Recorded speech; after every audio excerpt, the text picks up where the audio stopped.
Hello everybody, how are you all doing? I welcome all of you to this amazing learning channel of Shri Balaji Motivational and Education Classes. And as you all know, हमने last lecture में boron family को कर दिया था start और वो था part 1 of boron family. ठीक है. एंड उसमें हमने सेकंड पेज थोड़ा बहुत कंप्लीट कर लिया था. ठीक है, मतलब हमने फर्स्ट पेज तो पूरा कंप्लीट कर ही लिया था और सेकंड पेज को भी स्टार्ट कर दिया था और हमने छोड़ा था कहीं यहाँ पर. And let it start through here. हमने ये भी वैसे पढ़ लिया था but let it start through here. In general, non-metals have higher ionization enthalpy and higher electronegativities than the metals. I have explained you very nicely. बहुत ही अच्छे method से मैंने आपको एक्सप्लेन किया था, है ना. वो चॉकलेट वाला एग्जाम्पल दिया था, यू रिमेंबर, है ना.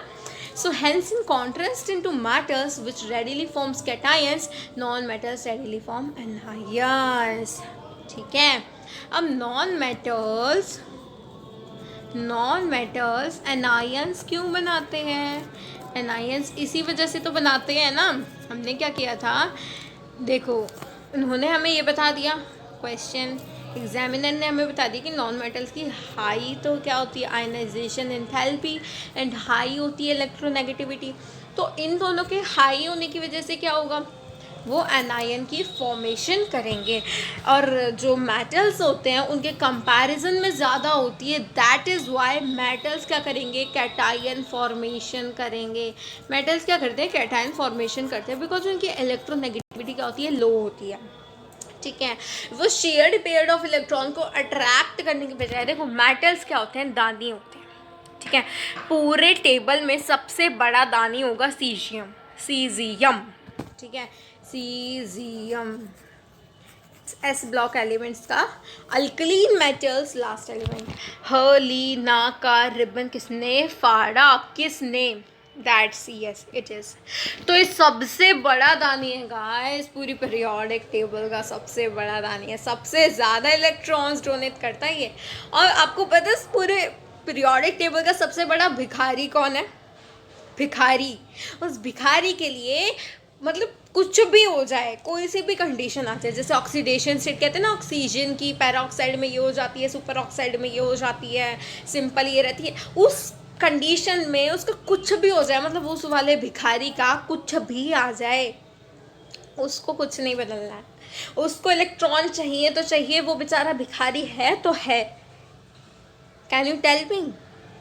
आई will tell you in somewhat later, कुछ टाइम बाद I will tell you. But अगर आपको पता है so please answer in the comment section.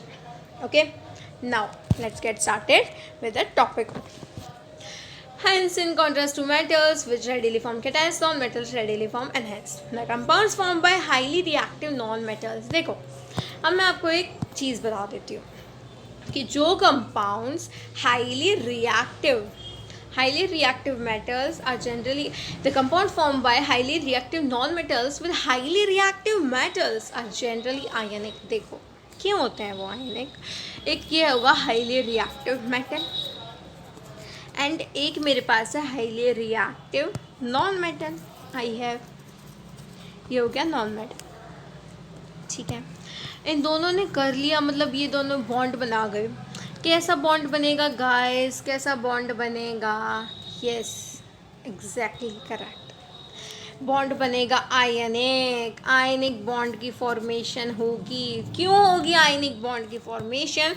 Because in दोनों में बहुत ज़्यादा डिफरेंसेस है इलेक्ट्रोनेगेटिविटी का. देखो रिकॉल करो जो हमने लास्ट लेक्चर में पढ़ा था. मैंने आपको बताया था, मैंने एक्सप्लेन किया था, बताया तो मैंने आपको अभी है, एक्सप्लेन किया था कि नॉन मेटल्स की इलेक्ट्रोनेगेटिविटी बहुत कम होती है मेटल से, सॉरी इलेक्ट्रोनेगेटिविटी बहुत ज़्यादा होती है मेटल से, एंड आयनाइजेशन एनर्जी भी बहुत ज़्यादा होती है मेटल से.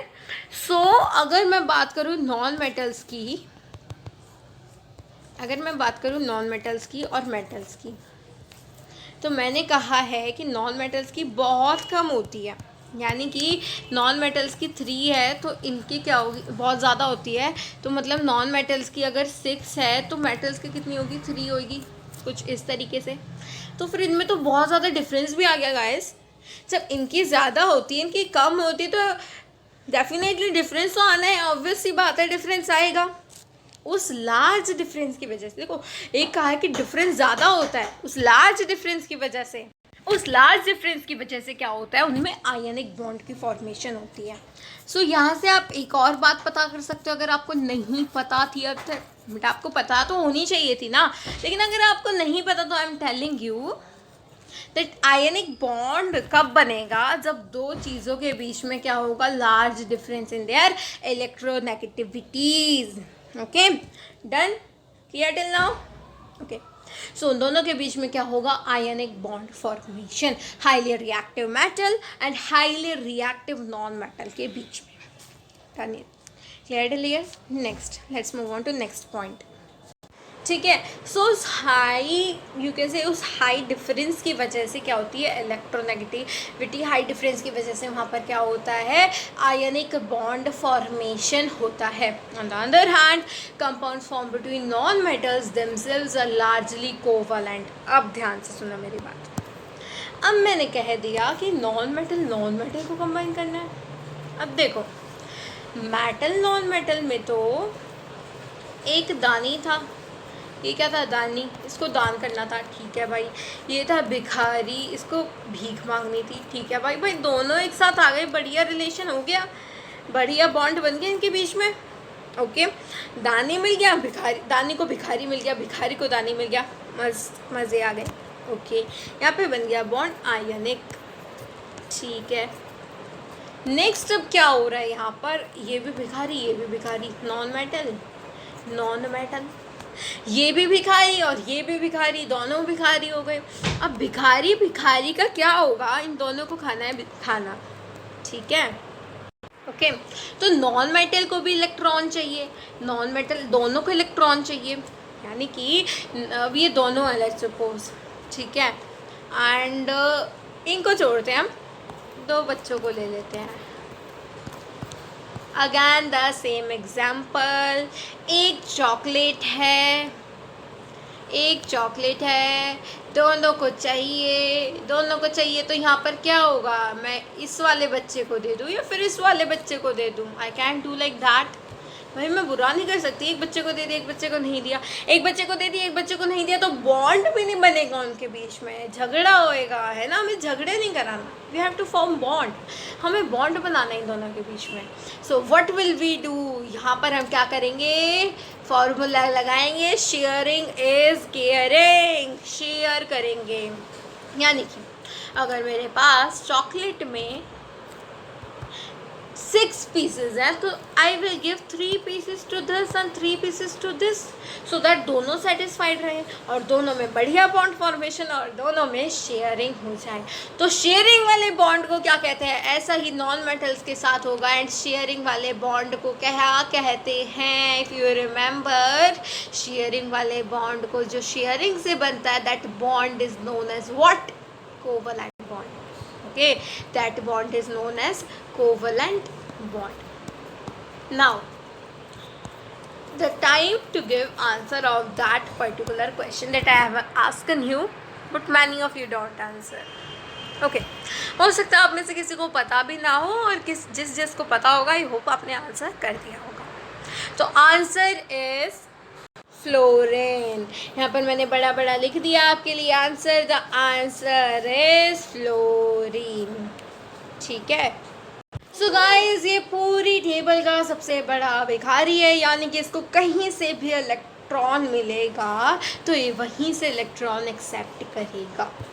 सबसे बड़ा भिखारी, यानी कि सबसे ज़्यादा इसकी क्या होगी, 2 कैरेक्टरिस्टिक बताऊँ, high ionization enthalpy, high electronegativity, because I have told you कि क्या है सबसे बड़ा भिखारी, तो इसकी सबसे ज़्यादा होगी आयनाइजेशन एंथैल्पी, सबसे ज़्यादा होगी इलेक्ट्रोनेगेटिविटी। और ये मैंने आपको लास्ट वीडियो में एक्सप्लेन किया था एंड में कि हाई इलेक्ट्रोनेगेटिविटी और हाई आयनाइजेशन एंथैल्पी क्यों होगी पर्टिकुलर नॉन मेटल की, ज़्यादा क्यों होती है एक मेटल से, तो वही वाला कॉन्सेप्ट यहाँ पर भी लगेगा, ठीक है। तो सबसे बड़ा धान्य हो गया सीजियम, सबसे बड़ा भिखारी हो गया fluorine, that is Y that is Y इसकी सबसे ज़्यादा आयनाइजेशन एंथैल्पी होती है और सबसे ज़्यादा इलेक्ट्रोनेगेटिविटी होती है।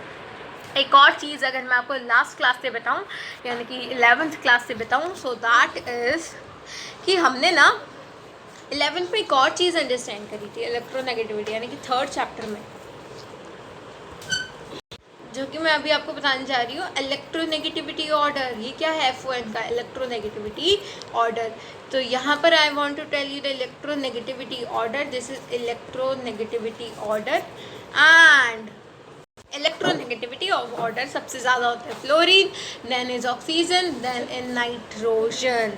सबसे ज़्यादा इलेक्ट्रोनेगेटिविटी होगी फ्लोरीन की, सेकंड पे ऑक्सीजन, एंड थर्ड क्या होता है ना, क्लोरीन भी होता है और नाइट्रोजन भी, एनी ऑफ यू कैन से। ठीक है, फ्लोरीन FON से याद करते हैं, फ्लोरीन को वैसे FL से डिनोट करते हैं, बट FON से हम इसको याद कर सकते हैं। Okay guys, let's come on to the topic. The change of non-metallic to metallic character can be best illustrated by the nature of oxides they form. The non-metal oxides are acidic or neutral, whereas metal oxides are basic in nature. Guys, you know, Pradeep में और एक दो reference books हैं, प्रदीप की, you can say SL Arora की, उनमें as it is आपको ये लाइन्स मिलेंगी। गाइस, आपको एज इट इज़ ये लाइन्स मिलेंगी। सो NCERT लाइन्स पे फोकस करो। मैंने आपको लास्ट लेक्चर में भी बताया था कि NCERT लाइन्स पर you have to focus only. ठीक है, बस NCERT लाइन्स को समझने के लिए you can take help of reference books, but NCERT is most important. Now next thing यहाँ पर क्या कही जा रही है कि नॉन मेटल की ऑक्साइड्स, देखो मैं आपको यहाँ पर बता देती हूँ। ऑक्साइड्स ऑफ एंड मेटल की होती है basic.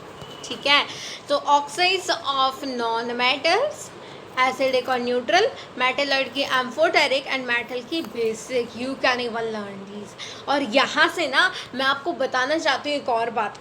As you can see कि oxides of non metal acidic होती हैं, फिर न्यूट्रल होती हैं, बट अगर मैं बात करूँ मेटल की बात करूँ तो यहाँ पर मेटल की दे रखी है बेसिक ऑक्साइड, यानी कि यू ऑल नो कि as you go from top to bottom up to down, you can say like that. देखो मैंने आपको लास्ट क्लास में एक्सप्लेन कर दिया था कि अप टू डाउन में मेटालिक करेक्टर इंक्रीज हो जाए।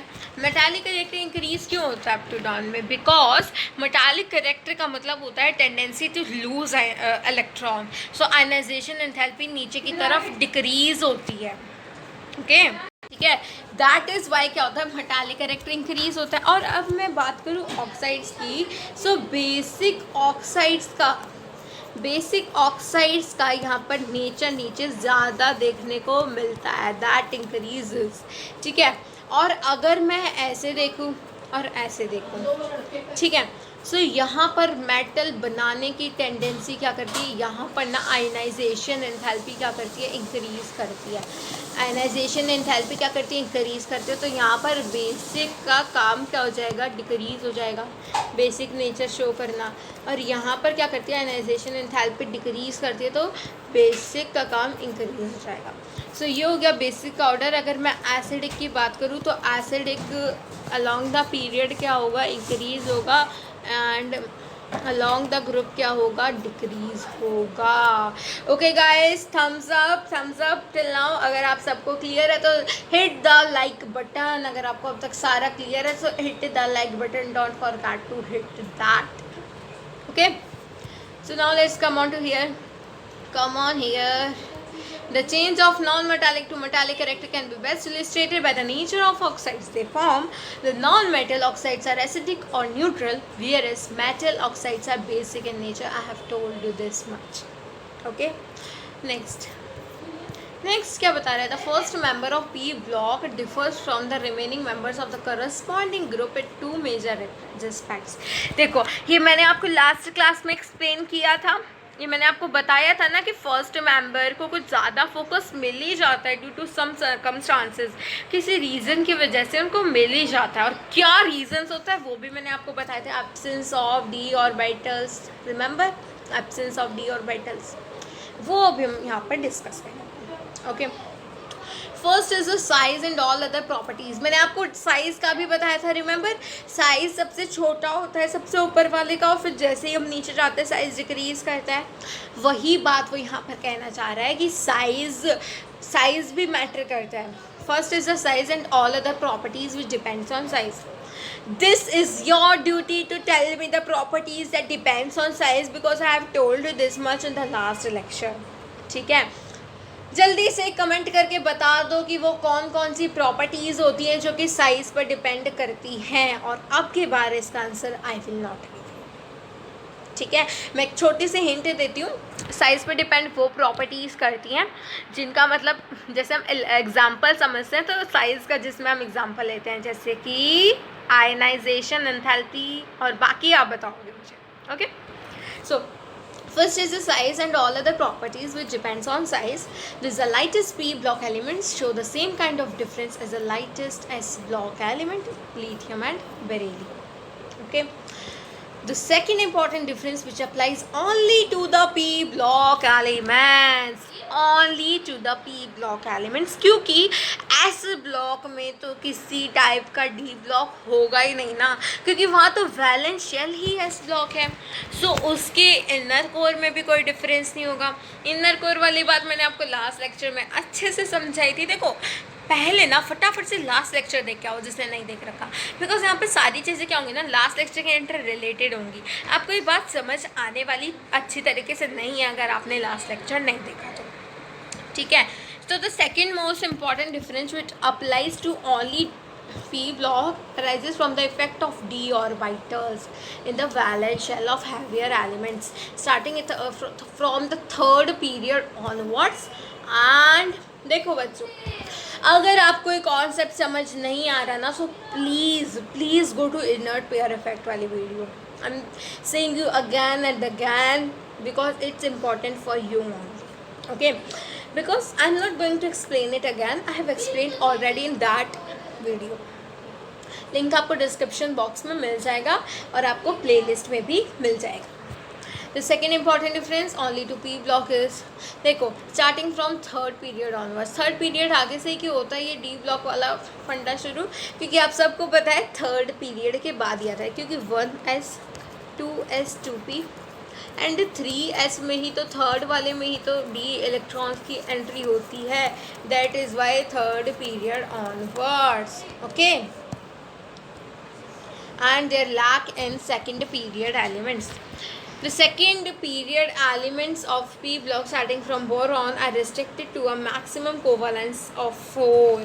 Maximum covalency of 4 पे ही restricted होते हैं p block के। देखो उन्होंने बोला period 2 of p block, period 2 of p block have a maximum covalency of 4. Why period 2? Period 1 की हम एनोमलस बिहेवियर की बात कर रहे हैं, बट यहाँ पीरियड 2 आ गया। सॉरी, फर्स्ट एलिमेंट की बात करो और यहाँ पीरियड 2 आ गया, बिकॉज फर्स्ट पीरियड में तो देखे तो हाइड्रोजन और हीलियम ही तो है, इसके बाद ही तो स्टार्ट हो रहे हैं बाकी की चीज़ें, है ना। सो यहाँ पर ये वाली, यहाँ पर ये वाला, एंड यहाँ पर पी ब्लॉक। ओके, समझ आ गया कि ये सेकेंड पीरियड को क्यों बोल रहा है। ओके, नो मैक्सिमम कोवलेंसी ऑफ 4 क्यों होती है? मैक्सिमम कोवलेंसी ऑफ 4 इसीलिए होती है बिकॉज वहाँ पर एब्सेंस ऑफ डी ऑर्बिटल्स हैं, ठीक है, और 1s और 3p ऑर्बिटल्स होते हैं, 1s एंड 3p।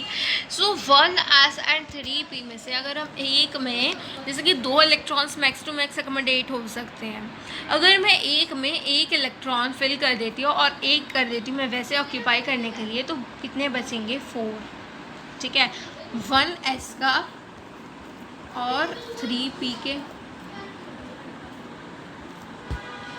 वैलेंसी में अगर मैं इनको हटा दूँ, है ना, इनके बजाय अगर वो आ जाएं तो, क्योंकि वहाँ पर डी ब्लॉक क्या होता है? एब्सेंट होता है, वहाँ पर डी ब्लॉक एब्सेंट होता है। ओके गाइस, तो यहाँ पर भी डी ब्लॉक की वजह से डिफरेंसेस आ रहे हैं। So and lack of this Boron are restricted to maximum covalence of 4 using 2s and 3 2p orbitals. I have told you this. In contrast, the third period elements of p group with the electronic configuration 3s to 3p11 have the vacant 3d orbitals lying between 3p and 4s energy level. Again let us read this because ये important है ये सारी चीज़ें. In contrast, the third period elements of groups with the electronic configuration of 3s to 3pn have vacant 3d orbitals lying between 3p and 4s. Simple सी बात है. First period में तो हाइड्रोजन हीलियम आ गए, सेकंड पीरियड की maximum कोवेलेंस मतलब restrict हो गई. अब थर्ड पीरियड और उसके बाद तो आ गया ना डी ब्लॉक. अब तो डी ब्लॉक आ गया तो अब कोई रेस्ट्रिक्शन नहीं है. Now there is no restriction after coming of D block. जब तक डी ब्लॉक नहीं था, सिर्फ जब ही तक रेस्ट्रिक्शन थी. डी ब्लॉक के आने के बाद अब वहाँ पर कोई रेस्ट्रिक्शन नहीं है बिकॉज डी ब्लॉक में वहाँ डी ब्लॉक इलेक्ट्रॉन्स को ऑक्यूपाई कर सकता है. Okay guys, clear till here? Okay, again I am saying subscribe to the channel and share this video with your friends because NCERT reading is very very important. NCERT के अगर आपके concepts clear हैं so you know you can top in entrance exam because it is very very important. Like, share and subscribe are 3 rules of the YouTube but उससे भी ज़्यादा important है to understand these things. Okay, so let's come on to the topic again. Okay, so I hope आप यहाँ से video देखने के बाद और पहले भी एक रीडिंग ज़रूर लगाते होंगे एनसीईआरटी की बिकॉज मैंने वो how to score 95+ in boards NEET JEE वाली वीडियो में बताया था आपको कैसे पढ़ना है. तो पहले भी रीडिंग लगानी है, बाद में भी आपको याद है ना. नहीं याद है तो वीडियो देख लो, डिस्क्रिप्शन बॉक्स में याद आ जाएगा. ठीक है, so you have to follow that tips. उसी के बाद आप इसको देखो, एक बार रीडिंग लगाओ, फिर आप ये वीडियो देखो और फिर से रीडिंग लगाओ. Okay, so using these d orbital the third period elements can expand their covalence above 4. Okay, simple, मैंने आपको एक्सप्लेन कर दिया कि इन d ऑर्बिटल्स का यूज़ करके वो अपनी कोवेलेंस को एक्सपेंड कर सकते हैं. For example, by boron only forms Bf4 minus, aluminium gives F6 ion. देखो अब यहाँ ध्यान देने वाली बात क्या है कि Bf4 माइनस यानी कि यहाँ पे 4IF के ऑर्बिटल और मैक्स टू मैक्स 4 ही आ सकते हैं बट एल्यूमिनियम में 6 आ सकते हैं, बस बोरॉन में 4 आ सकते हैं. तो यहाँ पर बोरॉन के साथ, कार्बन के साथ, नाइट्रोजन के साथ, यू कैन से बोरॉन कार्बन नाइट्रोजन एंड उसके बाद ऑक्सीजन के साथ, फ्लोरीन के साथ, ये दिक्कतें हो रही हैं यहाँ पर. Boron carbon nitrogen and oxygen के साथ ये क्या हो रही है यहाँ पर, ये बातें हो रही हैं, दिक्कतें हो रही हैं. ठीक है, कोवलेंसी में दिक्कत क्योंकि वो सबसे टॉप के एलिमेंट हैं. साइज़ की वजह से दूसरी प्रॉपर्टीज़ में दिक्कत जो कि आपको आंसर करनी थी कौन कौन सी प्रॉपर्टीज़ हैं. थर्ड की शील्ड मतलब यू कैन से d ऑर्बिटल्स के ना प्रेजेंट होने की वजह से जो इनर्ट पेयर इफेक्ट वगैरह में दिक्कतें आती हैं. तो ये सारी दिक्कतें झेलनी पड़ती हैं टॉप मेंबर्स को बिकॉज वो हेड है भाई, फैमिली के हेड हैं तो भाई कुछ तो दिक्कतें झेलनी पड़ेंगी. The presence of these d orbitals influence the chemistry of the heavier elements in a number of other ways. The combined effect of size and availability of d orbitals considerably influence the ability of these elements to form pi bonds. क्या आप concept understand कर पाए? यहाँ पर ये pi bonds का concept क्या कहना चाह रहा है? अगर नहीं कर पाए तो फिर से रीड करो बिकॉज ये कॉन्सेप्ट इम्पॉर्टेंट है. ओके, सो देखो, presence of these d orbitals influence the chemistry of heavier elements in a number of other ways. यहाँ तक तो सबको क्लियर हो गया होगा. अब आगे क्या कह रहा है? The combined effect of size and availability of d orbitals considerably influence the ability of these elements to form pi bond. यानी कि दोनों का कंबाइन इफेक्ट, यानी कि एक तो इसमें साइज़ में भी दिक्कत हो रही है, साइज़ भी लो और हाई हो रहा, मतलब छोटा है सबसे पहले वाले का और वहाँ पर d ऑर्बिटल भी नहीं है. इन दोनों के कंबाइंड इफेक्ट की वजह से क्या होता है, वहाँ पर पाई बॉन्ड बनाने की टेंडेंसी इंक्रीज़ हो जाती है.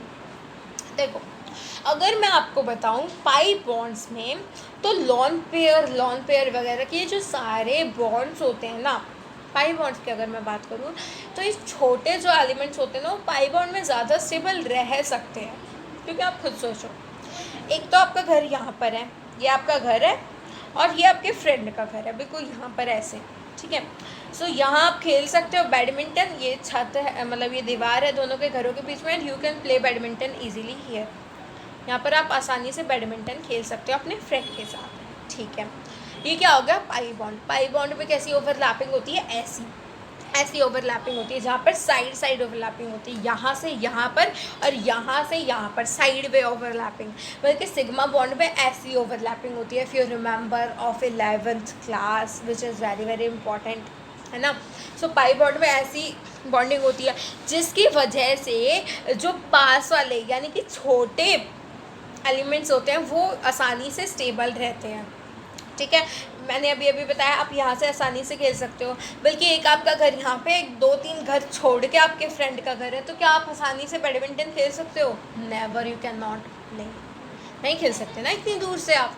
तो जितना बड़ा एलिमेंट होगा उतना ज़्यादा उसका एटॉमिक साइज इंक्रीज़ करेगा, मतलब एटॉमिक रेडियस इंक्रीज़ करेगा, और जितना उसका एटॉमिक रेडियस इंक्रीज़ करेगा गाइस, उतना उसका साइज़ इंक्रीज़ करेगा, और जितना साइज़ इंक्रीज़ करेगा उतना बैडमिंटन खेलने की टेंडेंसी डिक्रीज़ करेगी।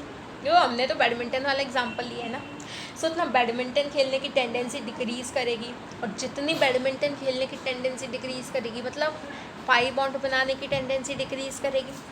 सो यहीं पर ये कॉन्सेप्ट है।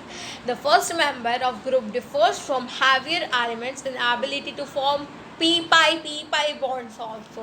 पी पाई बॉन्ड्स भी फर्स्ट एलिमेंट बना सकता है, but heavier elements can not form, क्योंकि उनका रेडियस बड़ा होगा ना। अब ज़्यादा दूर होके क्या करोगे, रहना तो पास रहो ना, ताकि तुम खेल भी सको छत से, ताकि हम पी पाई बॉन्डिंग भी बना सकें। ओके, तो लाइट एलिमेंट्स आसानी से बना सकते हैं, हैवियर एलिमेंट्स नहीं बना सकते। With itself, p pi multiple bonds to itself.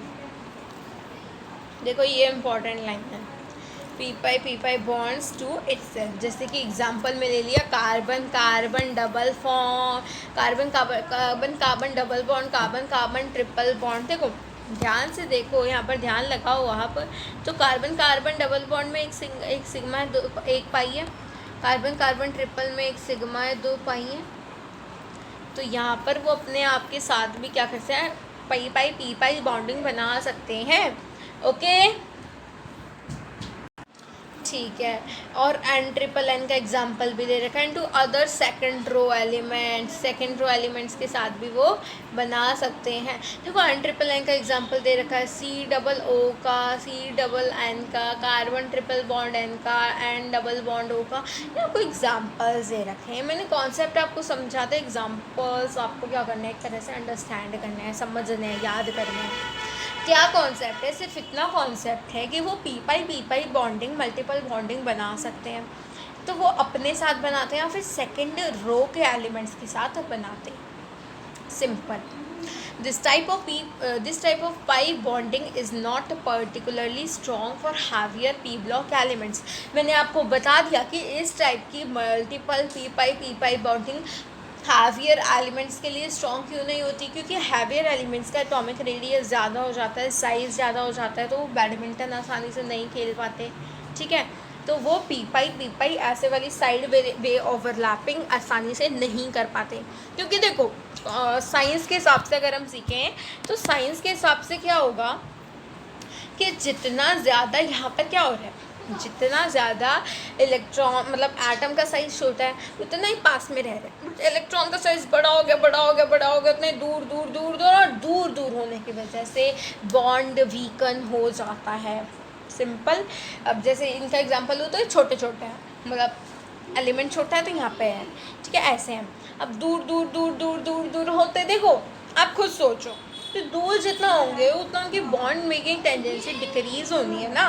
So simple concept है। अगर समझ अब भी नहीं आया, सो गो बैक 5 मिनट्स एंड समझ लो इस कॉन्सेप्ट को, इट इज़ वेरी इंपॉर्टेंट, ठीक है। This type of pi bonding is not particularly strong for heavier p block elements. The heavier elements do form pi bonds but involves d orbitals, जैसे कि d pi p pi और d pi bonding.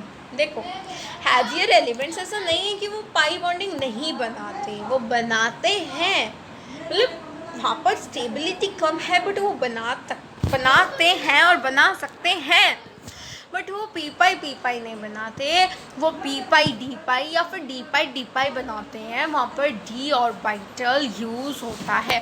Okay friends, now as the d orbitals are of higher energy than p orbitals, they contribute less to the overall stability of molecules than does p pi bonding of second row elements. ठीक है, अब जैसे मैं आपको यहाँ पर बताऊँ कि देखो डी पाई की बात तो ठीक है, बट वो क्या करते हैं, ओवरऑल स्टेबिलिटी को कम एक तरह से पार्ट लेते हैं, ओवरऑल स्टेबिलिटी में कम कंट्रीब्यूट करते हैं, लेस कंट्रीब्यूट करते हैं देन डस पी पाई ज़्यादा ओवरऑल स्टेबिलिटी में कंट्रीब्यूट करते हैं, बल्कि डी पाई और डी पाई कम कंट्रीब्यूट करते हैं ऑफ सेकंड रो एलिमेंट्स. ठीक है, देखो overall stability P pi bond ज़्यादा रखता है सेकंड रो एलिमेंट्स के साथ बजाय डी पाई और डी पी पाई के साथ. ठीक है, however the coordination number in species of heavier elements may be higher than for the first element in the. now हम बात कर रहे हैं कोऑर्डिनेशन नंबर के बारे में. देखो coordination number in species of heavier elements may be higher than for the first element in the same oxidation state. अब ये बात हम मतलब ये लाइन हमें क्या अंडरस्टैंड कराना चाह रही है कि कोऑर्डिनेशन नंबर हायर एलिमेंट्स का ज़्यादा हो सकता है. तो देखो इस कॉन्सेप्ट को हम एग्जांपल से अंडरस्टैंड कर सकते हैं, जैसे कि +5 oxidation state both N and P form oxygens, यानी कि +5 ऑक्सीडेशन में नाइट्रोजन और फॉस्फोरस दोनों ही ऑक्सीजन आयंस बनाते हैं. ठीक है, हम अंडरस्टैंड करेंगे एग्जांपल से. दोनों ही क्या बनाते हैं +5 ऑक्सीडेशन में oxygen ions, NO3 minus and PO4 3 minus. यहाँ पर क्या हो रहा है 3 oxidation state with pi bond involving 1 nitrogen p orbital. देखो ध्यान से देखो 3 कोऑर्डिनेशन विद पाई बॉन्ड है involving 1 nitrogen p orbital, and इस वाले केस में क्या हो रहा है 4 coordination involving sp and d orbitals contributing to the pi bond. ठीक है, समझ आ रही है बात. In this unit we will study the chemistry of group 13 and 14 elements in periodic table. ठीक है, सो गाइस देखो इस कॉन्सेप्ट को, इस ऑक्सीडेशन नंबर वाले कॉन्सेप्ट को हमने एग्जांपल से अंडरस्टैंड कर लिया कि देखो वो क्या कहना चाह रहा है कि +5 ऑक्सीडेशन स्टेट दोनों नाइट्रोजन और फॉस्फोरस की ऑक्सो एनहांस बनाती है, जैसे कि एक ये रहा और एक ये रहा. ठीक है, जैसे कि एक NO3 माइनस और एक PO4 3 माइनस. NO3 माइनस वाले केस में 3 कोऑर्डिनेशन नंबर है, जिसमें कि पाई bond involving nitrogen 1 p orbital. ठीक है, और PO4 3 माइनस वाले केस में 4 कोऑर्डिनेशन नंबर है इन्वॉल्विंग. ठीक है, तो यहाँ पर क्या होएगा PO4 3 माइनस वाले केस में उसमें PO4 3 माइनस में 4 कोऑर्डिनेशन होगा, जिसमें कि SP और D ऑर्बिटल्स होंगे. बिकॉज मैंने आपको अभी बताया कि फर्स्ट एलिमेंट का और सेकंड एलिमेंट का पर्टिकुलर ग्रुप में क्या होगा, मतलब नाइट्रोजन हो गया सेकंड पीरियड का, फॉस्फोरस हो गया थर्ड पीरियड का. तो वहाँ से डिफरेंस आ रहा है कि इसमें 4 कोऑर्डिनेशन नंबर हो जा रहा है जिसमें SP और D ऑर्बिटल्स आ रहे हैं, बल्कि इस वाले में क्या हो रहा है सिर्फ और सिर्फ 3 कोऑर्डिनेशन नंबर हो रहा है, जिसमें पाई बॉन्ड हो रहा है, जिसमें कि नाइट्रोजन का p ऑर्बिटल आ रहा है. ठीक है, सो इस कॉन्सेप्ट को हमने बहुत अच्छे तरीके से अंडरस्टैंड कर लिया. So guys now let's meet in another video with full joy. Don't forget to hit the like button and subscribe the channel with the link आपको डिस्क्रिप्शन बॉक्स में मिल जाएगा लास्ट लेक्चर का, नेट फेयर इफेक्ट का and simple things का, that is why blocks are actually known as blocks and these all. ये आपको पूरे प्लेलिस्ट में मिल जाएगा फिर सर्च फॉर इट. सो मैं आपको 2 लिंक्स दूंगी अपने डिस्क्रिप्शन बॉक्स में, एक तो हाउ टू स्कोर 95+ और एक होगा first lecture. So bye bye, let's meet in another video.